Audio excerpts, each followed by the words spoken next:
ఇటండి. So ఏం చెప్తారు మరి? అటు మూసి ప్రక్షాళన అంటా ఉన్నారు, బుల్డోజర్లు వస్తా ఉన్నాయి, కొన్ని చోట్ల కూల్చేసి ఆల్రెడీ. ఒకవేళ నిజంగా ఇక్కడ కూల్చడానికి వస్తే ఏం చేస్తారు? మేము కూర్చొని ఆ బుల్డోర్కి అడ్డంగా పడుకుంటాం. మమ్మల్ని చంపినాకనే మా ఇండ్లు గులగొట్టాలి, అట్లయితేనే మేము ఒప్పుకుంటాం. మేము మా ప్రాణాలైనా తెగిస్తాం. మా ఇండ్లు మాకు చాలు, ఆ స్కీములు వద్దు, ఏ వద్దు, మాకు ఆ బస్ ఫ్రీలో ఏమొద్దు, మా ఇండ్లు మాకుంటే చాలు. మాకు ఈ స్కీములు పెట్టి మా ప్రాణాలకు ముప్పు తీసుకురావద్దు. రేవంత్ రెడ్డి మీకు దండం పెడతా, మీరు ఆ సీటు కాల్ చేసుకోండి, మా కేసీఆర్ అన్ననే ఉండనియండి. ఎందుకంటే మా కేసీఆర్ మేము ఎప్పుడు ఇలాంటి బాధలు పడలేము. ఇప్పటి నుండే మాకు పండుగ వాతావరణం అంటుండే, ఒక బతుకమ్మ అంటే అదే పండుగ అని చిన్న చిన్న పిల్లలు బతుకమ్మలు ఆడుతా అంటే చీరలు ఇవ్వలేరు, వన్ పొంది ఇవ్వలేడు. ఇంతకుముందు కన్నా మాకు చీరలు వచ్చినాయి, చీరలు రాకుండా పర్లేదు. ఇప్పుడు మాకు చీరల టెన్షన్ లేదు. మా ఇంట్లో ఎక్కడ పోతే మాకు పండుగలు అయితాయా లేవా, మా పండుగలు మేము ఎట్లా చేసుకుంటామో అని మాకు అర్థమైతే లేదు. మా పిల్లలు చిన్న బతుకమ్మ చేసుకుంటా అంటే ఇప్పుడుండే చిన్న చిన్న బతుకమ్మలు చేస్తే పిల్లలు ఆడుకుంటుండే. ఇప్పుడు ఎక్కడ చిన్న బతుకమ్మలు కాదు, పెద్ద బతుకమ్మలు కూడా చేసుకుంటట్లేము మా పరిస్థితి. అందుకోసం రేవంత్ రెడ్డి గారికి ఇప్పుడు మీరు అంతా ఆక్రమంగా కట్టుకున్నారని చెప్పేసి అంటా ఉన్నారు. నిజంగా మీరు ఆక్రమంగా కట్టుకున్నారా, కొన్నారా భూములు? ఆక్రమంగా కట్టుకుంటే ఇదంతా ఎందుకు మాట్లాడతామన్నా? మేము భయపడి వెళ్ళిపోతుండే. మా సొంత ఖర్చులతో మేము కొనుక్కున్నాం, కట్టుకున్నాం, రోడ్డు మీద కష్టం చేసుకున్నాం, పూలు అమ్ముకున్నాం, ఇళ్లలో పని చేసుకున్నాం. ఆ రూపాయి కూడా పెట్టి కొనుక్కొని కట్టుకుంటే ఈయనొచ్చి కులగొడతంటే ఎందుకు కులగొట్టనిస్తాం? ఫస్ట్ మా ప్రాణాలు తీయాలి, తర్వాతనే మీరు ఇండ్లు కులగొట్టంటే కులగొట్టండి. ఫస్ట్ మా ప్రాణం, ఆ బుల్డోజర్ ఎక్కడ వస్తుందో చెప్పండి, అక్కడ పోయి మేము అడ్డం ఫస్ట్ వండుకుంటాం. మా గల్లీ మొత్తం లంక మొత్తం పడుకుంటాం. మా బుల్డోజర్ మా మీదకి పోయినాకనే మా ఇంటి మీదకి రావాలి. ఫస్ట్ బుల్డోజర్ అంటున్నారు కదా, ఆ బుల్డోజర్ వచ్చినప్పుడు ఫస్ట్ మేము పండుకుంటాం. మమ్మల్ని చంపినాకనే ఆ ఇల్లు కూలగొట్టాలి. ఎందుకంటే మేము ఎక్కడికి పోతాం అన్న? ఏమైనా పెద్ద పెద్ద బిల్డింగ్లా, కోట్ల? అవునమ్మా, ఈ ఇల్లు కూలగొడితే ఇంకో ఇంటికి పోతాం అనేసి ఇంకేమైనా ఇండ్లు ఉన్నాయా? ఉన్నాయే 50 గజాల ఇండ్లు, రేకుల ఇండ్లు, ఏదో ఉన్నోడు ఏదో 10 రూపాయలు ఉంటాయి కట్టుకున్నాము. ఇప్పుడు వచ్చి కూలగొడతా అంటే ఎట్లా కూలగొట్టనిస్తాం? అదంతా కాదు రేవంత్ రెడ్డి సార్. ప్రజాపాలన అంటా ఉన్నారు, మహిళలకి పథకాలు అంటా ఉన్నారు, మరి ఏమైనా అందుతున్నాయా? ఏ ప్రజాపాలన లేదు, ఏమంతలా బస్సు అని పెట్టిండు. ఆ బస్సు ఎక్కిన జుట్లు పట్టుకొని కొట్టుకోవడమే అవుతుంది కానీ ఒక్క రోజు కూడా సీట్లో కూర్చొని హాయిగా ప్రశాంతంగా పోయినామన్న మాట కూడా లేదు. ఎప్పుడు చూసినా కానీ పోనీ బస్సులో కూర్చుంటే కూడా కండక్టర్లతోనో బాధ, డ్రైవర్లతోనో బాధ, వాళ్ళు ఒక రకంగా మాట్లాడుతున్నారు, ఒక రెస్పాన్స్ లేదు. ఇంతకుముందు మేము 10 రూపాయలు 20 రూపాయలు టికెట్ ఇచ్చినా కానీ అమ్మ జరగండమ్మా, ఇక్కడ కూర్చోండి, ఒక రెస్పెక్ట్ ఉంటుండే. ఇప్పుడు అట్లా ఓమ్మా దిగు దిగు దిగు ఓమ్మా ఇక్కడ స్టాప్ కాదు, ఇట్లా మాట్లాడుతారు. మాకు ఏమైనా వాల్యూ లేదు. వాళ్ళు ఎక్కుమంటేనే ఎక్కినాము. మేమేమన్నా బస్సు ఫ్రీ అని మేమేమి ఎక్కలేం కదా, వాళ్ళు పెట్టిన స్కీమే కదా. ఫస్ట్ బస్సు ఎక్కగానే ముఖం ఇట్లా చూసి ఇట్లా పెట్టి అసలు జరుగు. బస్సులో ఒక 10 మంది ఉంటారు, మొత్తం ఆడోళ్ళు ఉంటారు. ఏం టైం పాస్కి వస్తారు అమ్మ? మీరు ఏం చేయనీకి వస్తారు? టైం పాస్కి వస్తారా? మేము మా కష్టము మీకు మొత్తం వేస్ట్గా చేసుకుంటే మీరు టైం పాస్కి వస్తారా? కూరగాయలు అమ్మనికి వస్తారా? పూలు కొనడానికి మేము అడగలేదు కదా, మేము బస్సు పెట్టామని మేము అడగలేదు కదా, ఫ్రీ కరెంట్ ఇవ్వమని అడగలేదు కదా. మా ఇండ్లు మాకు కావాలి. నువ్వేం చేస్తావు? లండన్ బిల్డింగ్ కాబట్టి ఏం చేస్తావు? లండన్ ఆయన వచ్చి ఇక్కడ ఉంటాడా? మేము ఎక్కడ ఉండాలి? నేను 30 సంవత్సరాల నుంచి ఇక్కడే ఉన్నా, 30 సంవత్సరాలు ఇక్కడే ఉన్నా. 50 గజాల జాగాలో ఇల్లు కట్టుకున్నాం. మేము 8 మంది ఉంటాం. 30 గజాల 40 గజాల జాగాలో ఇల్లు కట్టుకొని 8 మంది కూడా కిరాయి ఇండ్ల లేక ఉండలేకపోతున్నాం. మా కిరాయి కట్టే సోమతి లేక ఇక్కడే ఉంటున్నాం. నేను 30 సంవత్సరాల నుంచి సంవత్సరాలు ఉంటున్నా, కూడబెట్టుకొని కట్టుకున్నా. మా ఆయన ఆటో తోలుతాడు, నేను కూలి పని చేస్తా, బాసన్ల పని చేస్తా. నువ్వు లండన్ బ్రిడ్జి కడతా అంటున్నావు. లండన్ బ్రిడ్జి కడితే ఎవరు వచ్చి ఉండాలి? ఇక్కడ లండన్ ఆయన వచ్చి ఉంటాడు, మేము ఎక్కడ ఉండాలి? ఓటేసేది కదా. మేము ఇంతమంది ఉంటేనే నీకు ఓటు పడ్డది. ఏదో మాది పొరపాటు, మా బుద్ధి తక్కువ నీకు వేసినాము.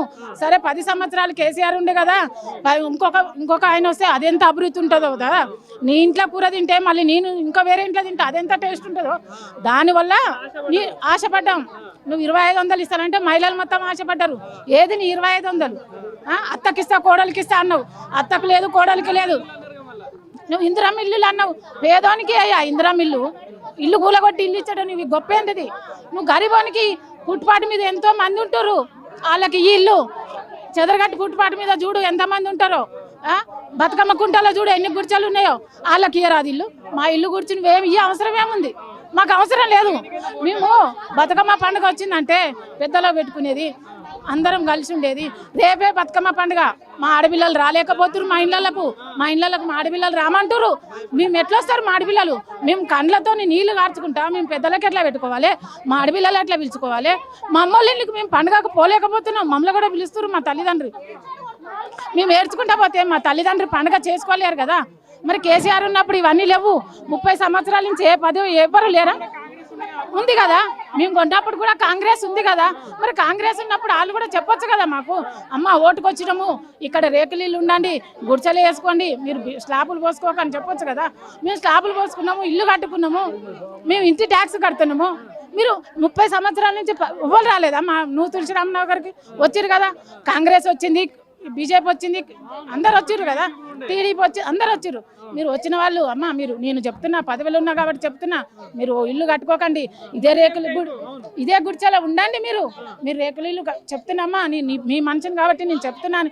ఒక మాట మాకు చెప్పేది ఉండే, మేము కట్టుకోకపోతుంటివి, మీరు ఇలా కట్టుకున్న తర్వాత మా బస్తా అంతా మంచిగా అయిన తర్వాత ఒక మాట, ఇప్పుడు పర్మిషన్ ఇచ్చేది వాళ్ళ అధికారులే, కరెంట్ బిల్ తీసుకునే వాళ్ళే, ఇప్పుడు కూల్చేది కూడా వాళ్ళే. మేమేం చేయాలి మరి? మేము మమ్మల్ని ఎందుకు కట్టుకోమని చెప్పిర్రు? వాడుకోవద్దు. 9 నెలలు అయింది, 10వ నెల స్టార్ట్ అయింది, 10వ నెలకు 10 తిప్పలు పెడుతున్నావు నువ్వు లైఫ్లో ఏం టీచర్ మొత్తం ఇక్కడే ఉంటావా? ఎన్ని సంవత్సరాలు సాధితంగా ఉంటాను అనుకుంటున్నావు? నువ్వు ఉండవు కదా, ఇంకొక 4 సంవత్సరాలైతే వెళ్ళిపోతావు. ప్రజలు తలుచుకుంటే ఇప్పుడే పోతావు, నువ్వు ఏం చేయలేవు. నీకు ధైర్యం ఉంటే బస్తీలకు రా, మా ఇంటింటికి ఇంటి పేపర్లు ఉన్నాయా చూడు, ఎవరి కాడ కొన్నాం చూడు, మేము రిజిస్టర్ చేసుకున్నామా, నో ఇంటి ఉన్నామా, ఉత్తగా పుక్కడకు గుడిసెలు వేసుకున్నామా? నీకు దమ్ముంటే నువ్వు ఇంక్వైరీతో రా, నువ్వు వచ్చి మా ఇంటి పేపర్లు మేము ఇంటింటి తీసుకొస్తాం, కమిటీ వాళ్ళకి తీసుకొస్తాం, కమిటీ వాళ్ళకి వస్తాం, నువ్వు రా. మాకు స్కూల్ ఉంది, గవర్నమెంట్ స్కూలు, అక్కడ మీటింగ్ పెట్టు, నీ తరపు నుంచి ఎవరిని పంపిస్తావో పంపి మా ఇంటి పేపర్తో అప్పుడు ఒప్పుకుంటాం. డబల్ బెడ్రూమ్ కాదు, నీ డబల్ బెడ్రూమ్ అవసరం లేదు, మేము కట్టుబట్టలతో వెళ్ళిపోతాం, మొత్తం వెళ్ళిపోతాం. మా దగ్గర పేపర్ ఉందా లేదా, మేము ఎవరి దగ్గర కొన్నాం, మేము ఎక్కడ ఉన్నాం, మేము ఏం బిల్లులు కడుతున్నాం మొత్తం చూపిస్తాం. ఆన్లైన్లో కడుతున్నారు పిల్లలు, మేము కూలి పనికి పోతాం. మీకు ఆనాడు లేదా తెలివి? 30 ఏళ్ళ నుంచి ఎవరు లేరా? 10 ఏం చేస్తారు నిజంగా ఈ అధికారులు ఒకళ్ళ నిజంగా బుల్డోజర్లతో వస్తే ఏం చేస్తారు? ఎందుకు గూలుస్తాడు అంటున్నా, దేని గూలుస్తాడు అని అయ్యా సొత్తు తింటున్నామా మేము? పండుగ కలకల అనిపించుకోవద్దు, ఆయనకి ఒక్క బిడ్డ ఉంది చెప్తున్నా, ఆడబిడ్డ రైతు ఎద్దు ఏడ్చినా వ్యవసాయం బాగుపడదు, ఆడబిడ్డ ఏడ్చినా ఇల్లు బాగుపడదు చెప్తున్నా. ఎప్పుడైనా సరే 9 నెలలకు 9 బాధలు పెడుతున్నావు మందిని. నువ్వు ఇంతకుముందు ప్రభుత్వం లేదా? ఉందా లేదా? ఉంది కదా, 30 సంవత్సరాలు ఉంది. కాంగ్రెస్ కూడా ఉంది, టీడీపీ ఉంది, కాంగ్రెస్ ఉంది, బీజేపీ ఉంది, అందరు ఉండరు. ఎవరు ఎందుకు చెప్పలేదు?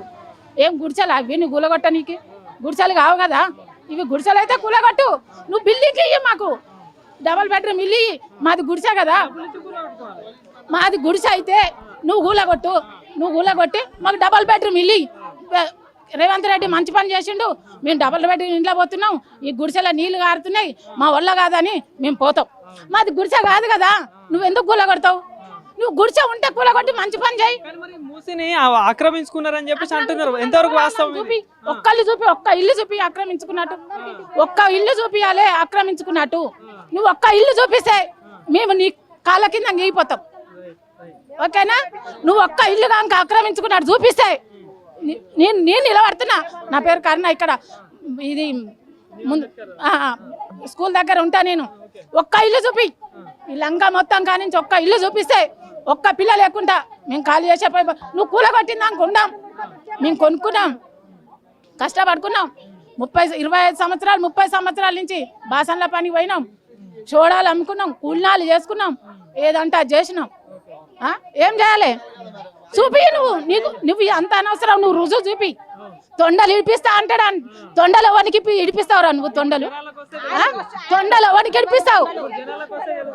తొండలు ఎందుకు? బట్టలు ఇప్పించి కొడతా అన్నావు, నువ్వు రా పదవులకి, బయటికి రా.